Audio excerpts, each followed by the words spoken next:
नमस्कार दोस्तों, आप सभी का study quiz with Nirmala YouTube channel पर स्वागत है। हम आज नई शुरुआत कर रहे हैं। फर्स्ट ग्रेड सेकंड ग्रेड से रिलेटेड महत्वपूर्ण प्रश्न आपको चैनल पर देखने को मिलेंगे।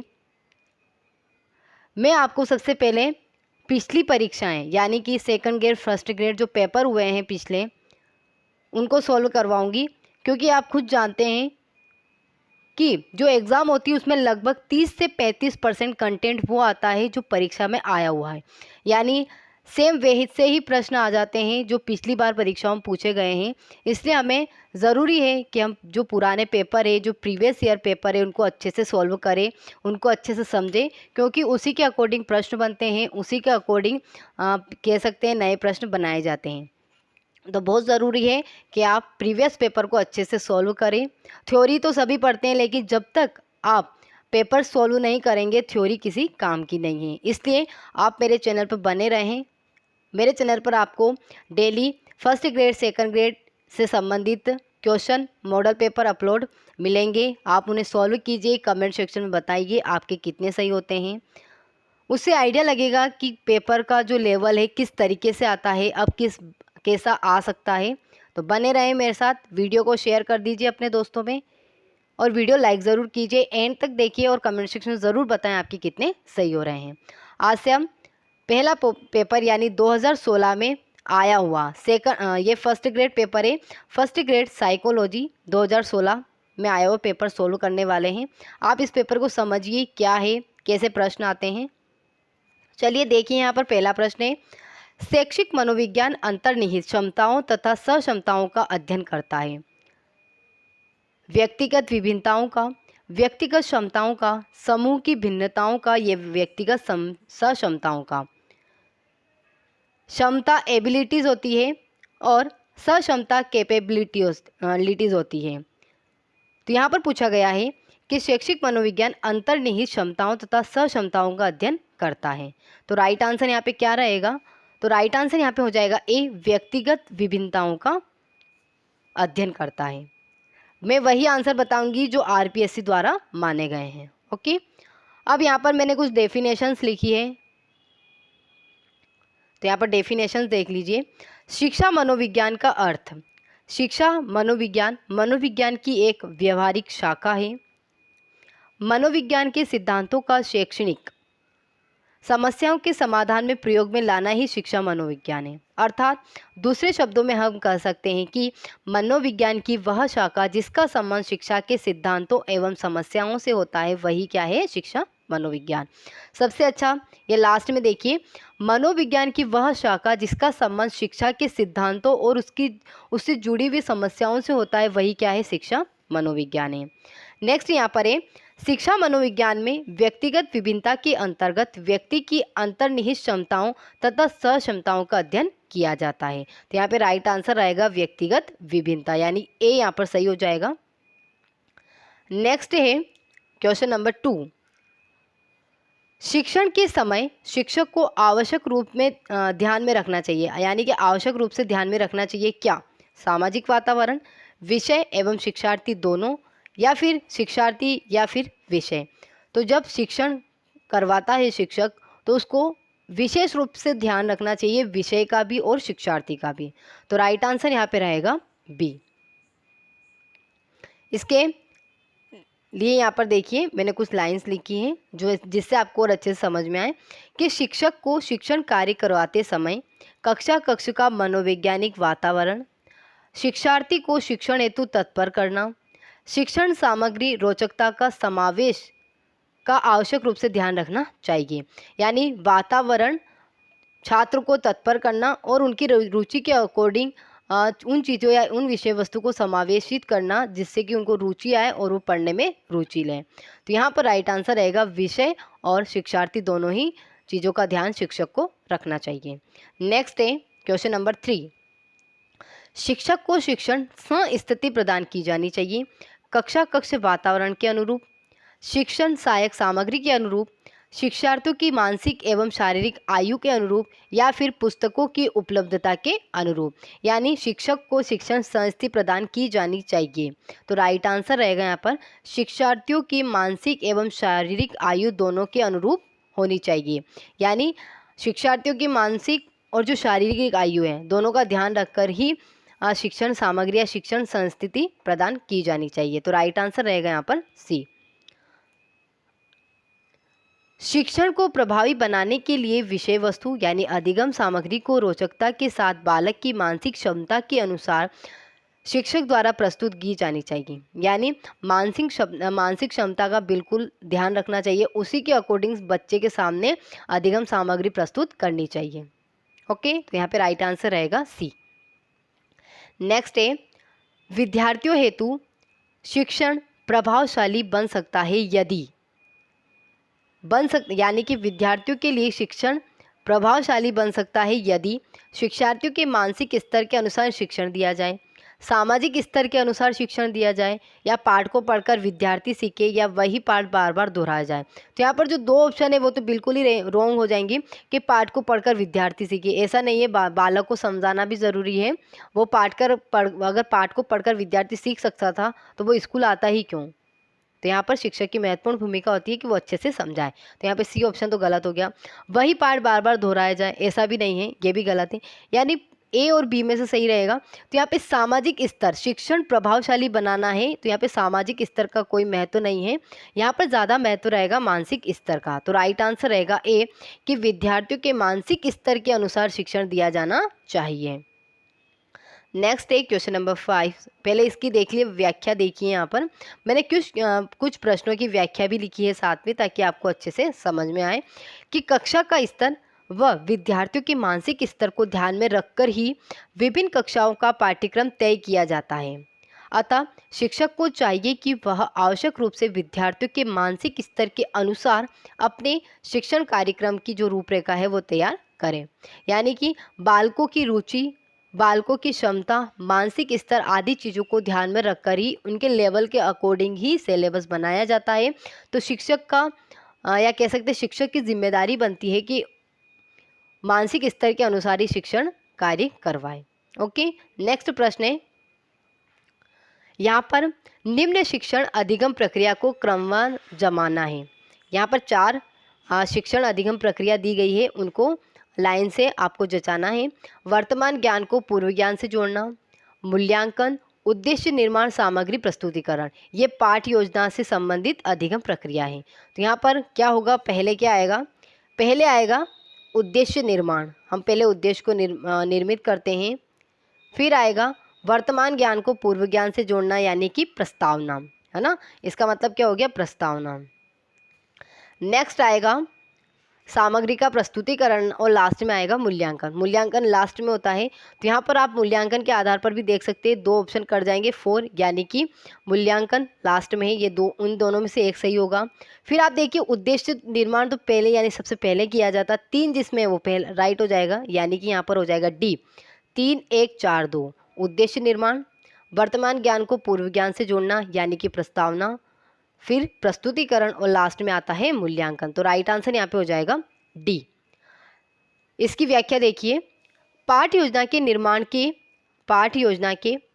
के चरणों के अनुसार हम इसे व्यवस्थित कर सकते हैं। जैसे पाठ योजना का प्रथम चरण शिक्षण उद्देश्य, इसके यानी कि प्रथम चरण होता है शिक्षण उद्देश्य, फिर होता है पूर्व ज्ञान को वर्तमान ज्ञान से जोड़ना, फिर होता है पाठ योजना में प्रस्तावना कौशल का प्रयोग किया जाता है, तत्पश्चात अधिगम सामग्री को प्रस्तुत किया जाता है और अंत में शिक्षार्थी ने क्या अधिगम किया उसके लिए मूल्यांकन का प्रयोग किया जाता है। ओके, नेक्स्ट है क्वेश्चन नंबर 6। बालक का विकास तीव्रगामी होता है, कब से कब तक, ये पूछना चाहता है। जन्म से 1 वर्ष, जन्म से 2 वर्ष, जन्म से 5 वर्ष या जन्म से 10 वर्ष। तो यहाँ पर राइट आंसर रहेगा बी, जन्म से 2 वर्ष तक बालक का विकास तीव्र होता है। और अवस्था कौन सी हो जाती है, यानी कि बालक का विकास तीव्रगामी होता है कब, शैशवावस्था में। और अगर वर्ष पूछा जाए कब से कब तक, तो जन्म से 2 वर्ष। तो राइट आंसर यहाँ पे रहेगा बी। नेक्स्ट है संवेग की प्रथम सामान्य विशेषता दिखाई देती है कब, यानी कैसे, सहयोग में, संघर्ष में, उत्तेजना के रूप में या डर के रूप में? तो इस प्रश्न का आंसर आप मुझे बताएंगे कमेंट सेक्शन में। यह आपके लिए होमवर्क है कि आप इसका आंसर कमेंट सेक्शन में बता के जाएं कि संवेग की प्रथम सामान्य विशेषता दिखाई देती है। ओके, क्या आपके लिए प्रश्न है? नेक्स्ट है यहाँ पर देखिए, अपनी पुस्तक एडोलसेंस में किसने कहा किशोरावस्था एक नया जीवन है, व्यक्ति जब इसमें प्रवेश करता है तो अपने जीवन की शुरुआत करता है। आपको पता होना चाहिए एडोलसेंस किसने लिखी थी, स्टेनली हॉल ने लिखी थी। तो राइट आंसर हो जाएगा डी, स्टेनली हॉल ने ही अपनी बुक में कहा है कि किशोरावस्था एक नया जीवन है, व्यक्ति जब उसमें प्रवेश करता है तो अपने जीवन की शुरुआत करता है। तो राइट आंसर रहेगा डी।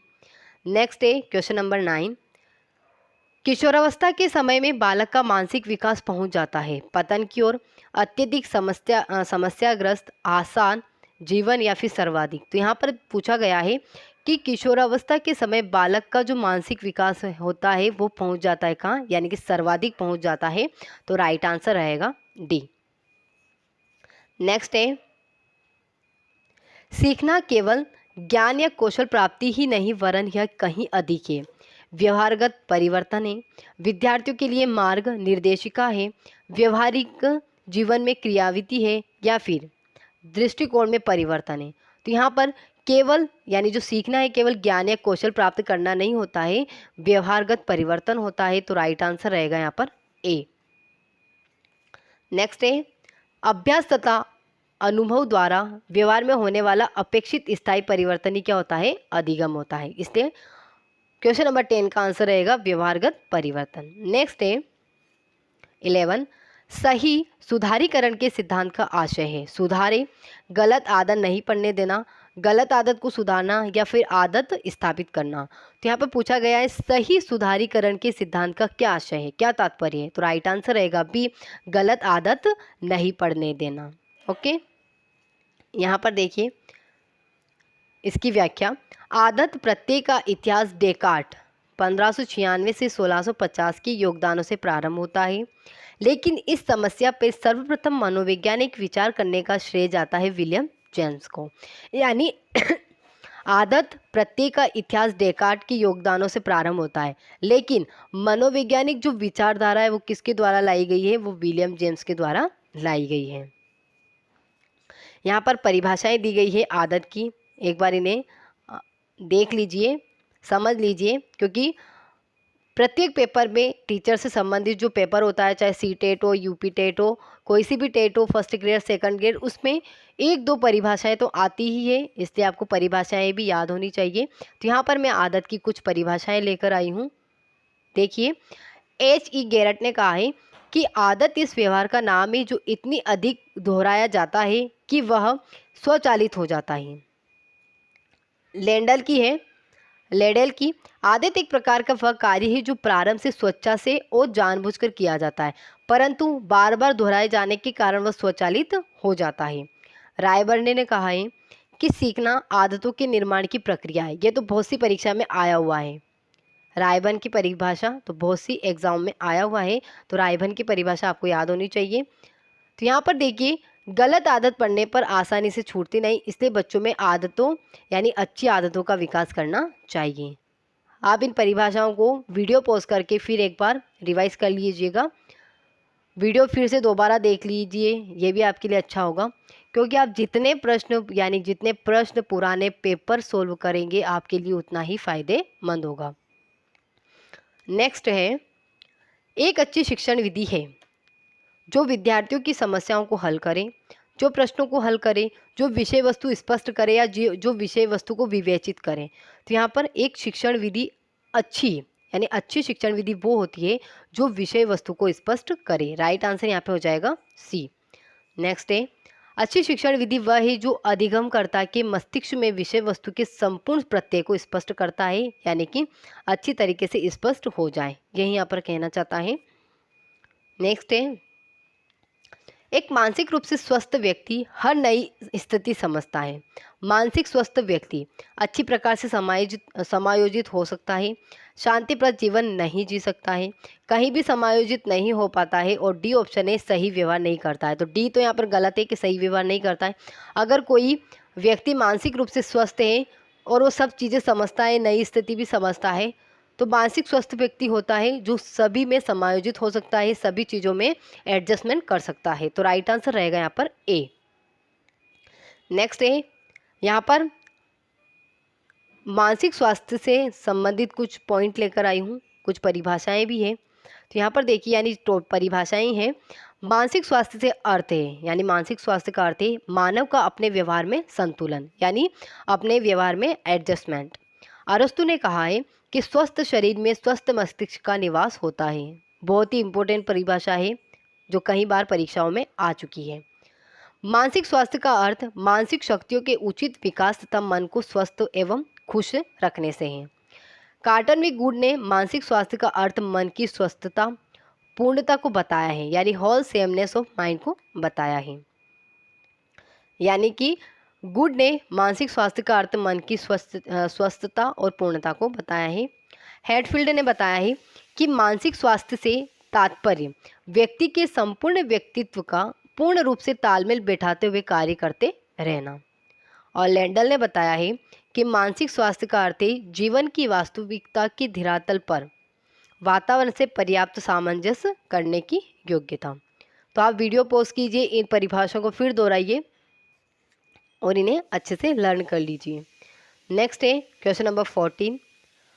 मानसिक स्वास्थ्य के द्वारा एक व्यक्ति खुश तथा स्वस्थ रहता है क्योंकि मानसिक तनाव दूर हो जाएगा, हर परिस्थिति को संभाल लेता है, व्यक्ति एवं समाज के साथ साथ अच्छी प्रकार समायोजित हो जाता है, या फिर सभी। तो यहाँ पर बात हो रही मानसिक स्वास्थ्य के द्वारा एक व्यक्ति खुश और स्वस्थ रहता है, तो वो मानसिक तनाव दूर हो जाएगा उसका, हर परिस्थिति को संभाल लेता है क्योंकि वो हर परिस्थिति में एडजस्टमेंट कर सकता है, व्यक्ति एवं समाज के साथ अच्छी प्रकार समायोजित हो सकता है, ये भी सही है। तो राइट आंसर यहाँ पे रहेगा डी, यानी उपरोक्त सभी। नेक्स्ट है, किशोर विद्यार्थियों का मानसिक तनाव दूर करने हेतु कौन सी विधियां हैं? मानसिक तनाव दूर करने के लिए कौन सी विधियां हैं? प्रत्यक्ष विधि, अप्रत्यक्ष विधि, मनोवैज्ञानिक उपचार, या फिर उपरोक्त सभी। तो यहाँ पर भी डी राइट आंसर रहेगा कि मानसिक तनाव दूर करने के लिए प्रत्यक्ष विधि, अप्रत्यक्ष विधि और मनोवैज्ञानिक उपचार काम में लिया जाता है। तो राइट आंसर रहेगा डी। नेक्स्ट है क्वेश्चन नंबर 16। सामूहिक शैक्षिक मार्ग निर्देशन का कौन भाग नहीं है? सामूहिक यानी समूह। तो यहाँ पर देखिए, समूह में अनुस्थापन, तो ये तो हो जाएगा। व्यक्तिगत अध्ययन, व्यक्तिगत यानी अकेले व्यक्ति का, तो यहाँ पर ये गलत हो जाएगा, यानी कि राइट आंसर यहाँ पे बी ही रहेगा। मनोवैज्ञानिक जांच समूह में, तो यहाँ पे सामूहिक की बात है, यानी ये भी सही है। और समूह में प्रोफाइल बनाना, ये भी सही है। तो क्वेश्चन नंबर 16 का आंसर रहेगा बी, व्यक्तिगत अध्ययन। ये सामूहिक शैक्षिक मार्ग निर्देशन का भाग नहीं है। नेक्स्ट है 17। संप्रेषण क्या नहीं है? ये पूछा है कि संप्रेषण क्या नहीं है। दो व्यक्ति द्वारा होने वाला संप्रेषण यानी वार्तालाप, तो ये तो होता है बातचीत। संप्रेषण एक प्रक्रिया है जिसमें सूचनाओं तथा विचारों का आदान प्रदान होता है, ये भी सही है। जिसमें भावनाओं का संप्रेषण करने तो किसी भी माध्यम का सहारा नहीं लिया जाता, तो यहाँ पर यही गलत हो जाएगा कि भावनाओं को संप्रेषण करने के लिए किसी भी माध्यम का सहारा नहीं लिया जाता, बिल्कुल गलत है। भावनाओं को भी संप्रेषित किया जाता है बोल करके, लिख करके, किसी भी माध्यम से। तो यहाँ पर सी सही आंसर हो जाएगा। और 4 ऑप्शन है, दूसरे व्यक्तियों द्वारा समझा जा सके इस रूप में विचारों तथा भावनाओं का आदान प्रदान होता है। तो राइट आंसर यहाँ पर रहेगा सी। नेक्स्ट है, अब यहाँ पर कुछ व्याख्या है, देखिए। संप्रेषण शब्द अंग्रेजी के कम्युनिकेशन का हिंदी पर्याय है। आप सभी जानते हैं कि संप्रेषण को इंग्लिश में कम्युनिकेशन कहते हैं। इसकी उत्पत्ति लैटिन भाषा के कम्युनिस से हुआ है, जिसका अर्थ होता है समान बनाना, यानी टू मेक कॉमन। अन्य अर्थ अनुभव की सामान्यता, सामान्यीकरण, सहभागी, प्रवेश और संचार। संप्रेषण का अर्थ परस्पर सूचनाओं का आदान प्रदान करना, संप्रेषण यानी कि परस्पर सूचनाओं का आदान प्रदान करना ही क्या होता है? संप्रेषण होता है। और यहाँ पे नेक्स्ट है कि संप्रेषण वह प्रक्रिया है जिसमें दो या दो से अधिक व्यक्ति विचारों तथा अनुभूतियों यानी कि भावनाओं तथा प्रभावों का इस प्रकार से अर्थ, उद्देश्य एवं उपयोग समान रूप से ग्रहण करता है। आया समझ में? यानी कम्युनिकेशन का हिंदी रूप है लैटिन भाषा के शब्द से बना है, यानी कम्युनिकेशन किससे बना है, कम्युन्यूस से बना है, किस भाषा का है, लैटिन भाषा का है। इस तरीके से भी प्रश्न में आ सकता है, तो आपको पता होना चाहिए कि कौन सा शब्द कहाँ से बना है, उसका क्या अर्थ है। ओके, नेक्स्ट है क्वेश्चन नंबर 18। प्रभावशाली संप्रेषण की क्यों आवश्यकता है? प्रभावशाली शिक्षण हेतु, एक दूसरे को समझ सके, विद्यार्थियों द्वारा विषय सामग्री स्पष्ट हो सके, या उपरोक्त सभी। तो यहाँ पर क्वेश्चन नंबर 18 का आंसर रहेगा डी, उपरोक्त सभी। कि प्रभावशाली संप्रेषण की आवश्यकता होती है, प्रभावशाली शिक्षण हेतु भी होती है, एक दूसरे को समझने के लिए भी होती है, और विद्यार्थी खुद विषय सामग्री स्पष्ट कर सके। तो राइट आंसर रहेगा यहाँ पर डी। प्रभावशाली संप्रेषण की आवश्यकता इसलिए पड़ी क्योंकि शिक्षक शिक्षार्थी के मध्य मधुर संबंधों की स्थापना हेतु, क्यों पड़ी वो पॉइंट बता रहा है कि शिक्षक शिक्षार्थी के मध्य मधुर संबंधों की स्थापना हेतु, कक्षा गतिविधियों का कुशल संचालन हेतु, पारस्परिक भ्रम एवं समस्या का समाधान हेतु, विद्यालय के बाह्य जगत से संपर्क की स्थापना हेतु, पारस्परिक सहयोग में वृद्धि हेतु, और शीघ्र निर्णय एवं क्रियान्वयन शिक्षार्थी की मानसिक तैयारी में सहायक हेतु, नेतृत्व प्रदान करना, समन्वीकरण, न्यूनतम व्यय में अधिकाधिक सूचनाओं का प्रवाह हेतु, और मनोबल का निर्माण हेतु एक दूसरे को समझ सके आदि, ये सभी प्रभावशाली संप्रेषण के लिए आवश्यक हैं। ओके, नेक्स्ट है क्वेश्चन नंबर 19। संप्रेषण प्रक्रिया का मॉडल कौन सा है? संदेह, यहाँ पर बीच में कोमा आएगा। संप्रेषण प्रक्रिया का मॉडल कौन सा है? संदेशवाहक, माध्यम, संदेश प्राप्तकर्ता। यहाँ पे 3 चीज़ें दी गई है, उनको आगे पीछे किया गया। एक है संदेहवाहक, माध्यम और संदेश प्राप्तकर्ता। तो यहाँ पर फर्स्ट ही सही हो जाएगा कि संप्रेषण प्रक्रिया का मॉडल संदेशवाहक, फिर माध्यम और संदेश प्राप्तकर्ता। यहाँ पर ये राइट आंसर हो जाएगा, यानी कि ए। Question number 20। संप्रेषण का सिद्धांत नहीं है उचित संपर्क, सूचनाओं की स्पष्टता, संप्रेषण का अभाव और सूचनाओं का उचित प्रसारण। तो यहाँ पर अभाव तो कोई मतलब ही नहीं है कि संप्रेषण का अभाव, तो इसलिए यहाँ पर सी राइट आंसर हो जाएगा कि संप्रेषण का अभाव। संदेश भेजने वाले को सर्वप्रथम अपनी सूचना की यथार्थता एवं स्पष्टता के विषय में अच्छी तरह से विचार कर लेना चाहिए। सूचना भेजने की भाषा सरल, स्पष्ट एवं सत्य होनी चाहिए। सूचना भेजने में उचित संपर्क, क्रमबद्धता और पूर्णता होनी चाहिए। ओके, नेक्स्ट है 21। सूचना एवं संचार प्रौद्योगिकी क्या है? प्रभावशाली सूचना की प्रक्रिया है, मूल्यांकन की प्रक्रिया है, प्रदत्त एकत्रीकरण की प्रक्रिया है, या फिर आंतरिक तकनीकी प्रक्रिया है। तो यहाँ पर सूचना एवं संचार जो प्रौद्योगिकी है, प्रभावशाली सूचना की प्रक्रिया है। राइट आंसर रहेगा ए। व्याख्या देखिए इसकी कि सूचना एवं संचार प्रौद्योगिकी प्रभावशाली सूचना की एक प्रक्रिया है। इसमें सूचनाओं का आदान प्रदान तकनीकों द्वारा किया जाता है। इस तकनीकी के निम्न भाग होते हैं, जैसे लॉग प्रक्रियाएं, यहाँ पे प्रक्रियाएं होती, लॉग की प्रक्रियाएं, सॉफ्टवेयर, हार्डवेयर, आंकड़े आदि। नेक्स्ट प्रश्न देखिए 22। सूचना प्रौद्योगिकी के क्या कार्य हैं? सूचनाओं का संग्रह, सूचनाओं का संप्रेषण, सूचनाओं का प्रोसेसिंग, या उपरोक्त सभी। तो राइट आंसर रहेगा यहाँ पर 22 का सभी। कि सूचना प्रौद्योगिकी के क्या कार्य होते हैं? सूचनाओं का संग्रह करना भी होता है, उनको संप्रेषित करना भी होता है, और उनकी प्रोसेसिंग करना भी होता है। तो राइट आंसर रहेगा यहाँ पर डी। नेक्स्ट, यहाँ पर इसकी व्याख्या देखिए। मैं कुछ प्रश्नों की व्याख्या लेकर आई हूँ जो थोड़ा टफ है, जिनको समझना ज़रूरी है, और किसी की लेकर नहीं आई हूँ। आईसीटी आंकड़ों एवं सूचनाओं के एकत्रीकरण यानी संग्रह में सहायक है। ईमेल, टेलीफोन, टीवी, फैक्स, यहाँ पे फैक्स है, आदि के माध्यम से एक स्थान से दूसरे स्थान तक सूचना का तीव्र संप्रेषण संभव है। इस तकनीकी द्वारा सूचनाओं का प्रोसेसिंग यानी प्रक्रिया लिखित या मौखिक होता है। ओके, नेक्स्ट है क्वेश्चन नंबर 23। शिक्षा में सूचना संप्रेषण तकनीकी की आवश्यकता क्यों है? शैक्षिक आवश्यकताओं की मांग हेतु, विद्यार्थियों को प्रेरणा देने के लिए, प्रभावशाली अध्ययन अध्यापन के लिए, या उपरोक्त सभी के लिए। तो यहाँ पर सभी पॉजिटिव पॉइंट है, तो राइट आंसर रहेगा डी, सभी के लिए। नेक्स्ट 24। यहाँ पर व्याख्या देखिए। लेख संबंधी अर्थी को प्रभाव बनाने हेतु, शोध कार्यों को गति प्रदान करने हेतु, सूचना के आदान प्रदान में समय व स्थान बाधक नहीं हो, शैक्षिक आवश्यकताओं की मांग हेतु, प्रभावशाली अध्ययन अध्यापन हेतु, विद्यार्थियों को प्रेरणा देने हेतु, शिक्षक के लिए आवश्यक कौशल हेतु सृजनात्मकता, लचीलापन, सहयोग, संगठनात्मक कुशलताएं आदि विकास करने यानी कि विकसित करने हेतु आवश्यकता पड़ती है। किसकी? तकनीकी यानी कि संप्रेषण, सूचना संप्रेषण तकनीक की आवश्यकता इन 3 के अलावा बाकी में भी पड़ती है। नेक्स्ट है क्वेश्चन नंबर 24 देखिए, कंप्यूटर सहायक अनुदेशन के क्या उपयोग हैं? यह शिक्षक एवं छात्रों के लिए महत्वपूर्ण सूचनाएं प्राप्ति का स्रोत है। अंतःक्रिया ट्यूटोरियल उपागम के माध्यम से छात्रों को सफलता से शिक्षा दी जा सकती है। यह विद्यालय की प्रतिदिन की क्रियाओं के लिए आवश्यक है, जैसे समय सारणी बनाना, प्रमाण पत्र बनाना आदि सभी। तो यहाँ पर कंप्यूटर सहायक अनुदेशन के क्या उपयोग है? तो ये तीनों ही उपयोग है, तो राइट आंसर रहेगा उपरोक्त सभी। नेक्स्ट है 25, इसकी व्याख्या देखिए। व्याख्या, यह विद्यार्थियों को उनकी गति से चलने का अवसर प्रदान करता है।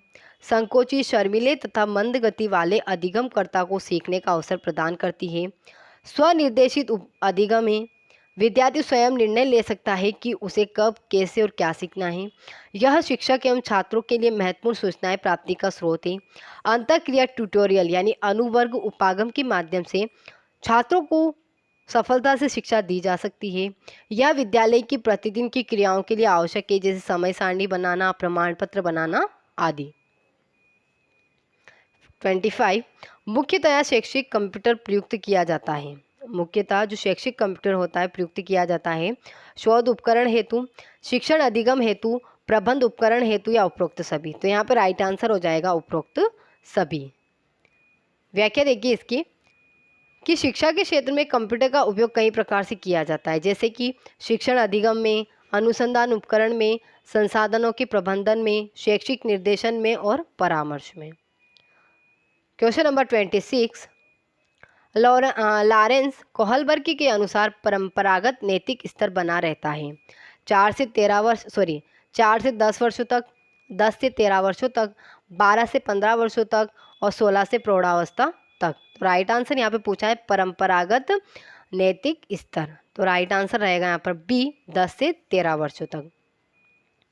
27, अगर आपको वीडियो पसंद आती है तो आप दोस्तों में शेयर कीजिए, वीडियो को लाइक ज़रूर कीजिए। अगर आप चैनल पर नए हैं तो चैनल सब्सक्राइब करके बेल आइकन को प्रेस कीजिए। मेरे पढ़ाने का तरीका कैसा है आप ये भी बताइए कि मैं फास्ट पढ़ा रही हूँ या स्लो पढ़ा रही हूँ, तो उससे मुझे आइडिया मिलेगा। फिर नेक्स्ट वीडियो में मैं सुधार करने की कोशिश करूँगी कि आपके अकॉर्डिंग मैं वीडियो ला सकूँ, आपके अकॉर्डिंग मैं पढ़ा सकूँ। ओके, तो यहाँ पे क्वेश्चन नंबर 27 है कि पियाजे ने संज्ञानात्मक विकास की जो कारक अनिवार्य माने हैं उनमें से नहीं है। जैविक परिपक्वता, भौतिक परिवेश के अनुभव, सम संयोजन और कक्षा कक्ष के अनुभव। तो क्वेश्चन नंबर 27 का आंसर है कक्षा कक्ष के अनुभव पियाजे ने संज्ञानात्मक विकास के कारक में अनिवार्य माना नहीं है, यानी अनिवार्य नहीं माना है किसको? कक्षा कक्ष के अनुभव को। नेक्स्ट है 28, संवेगात्मक शक्ति का सर्वाधिक प्रभाव किस अवस्था में होता है? किसका? संवेगात्मक शक्ति का। किशोरावस्था, बाल्यावस्था, उत्तर बाल्यावस्था या प्रौढ़ावस्था। तो राइट आंसर रहेगा यहाँ पर किशोरावस्था। नेक्स्ट है संप्रेषण के लिए निम्नलिखित में से किसकी आवश्यकता नहीं है? संप्रेषण दाता की, संप्रेषण ग्राही की, माध्यम की या पाठ्यक्रम की। तो यहाँ पर तो स्पष्ट दिख रहा है कि पाठ्यक्रम की संप्रेषण में कोई आवश्यकता नहीं होती है, तो राइट आंसर रहेगा यहाँ पर डी। नेक्स्ट और अंतिम प्रश्न है निम्नलिखित में से कौन सी रक्षात्मक युक्ति नहीं है? प्रक्षेपण, सामाजिक समायोजन, प्रतिगमन और प्रतिक्रिया। तो यहाँ पर सामाजिक समायोजन कोई रक्षात्मक युक्ति नहीं है, बी यहाँ पर सही हो जाएगा। ओके फ्रेंड्स, कीजिए, बताइए कमेंट सेक्शन में कितने सही हुए, और वीडियो को एंड तक देखने के लिए आप सभी का बहुत बहुत धन्यवाद।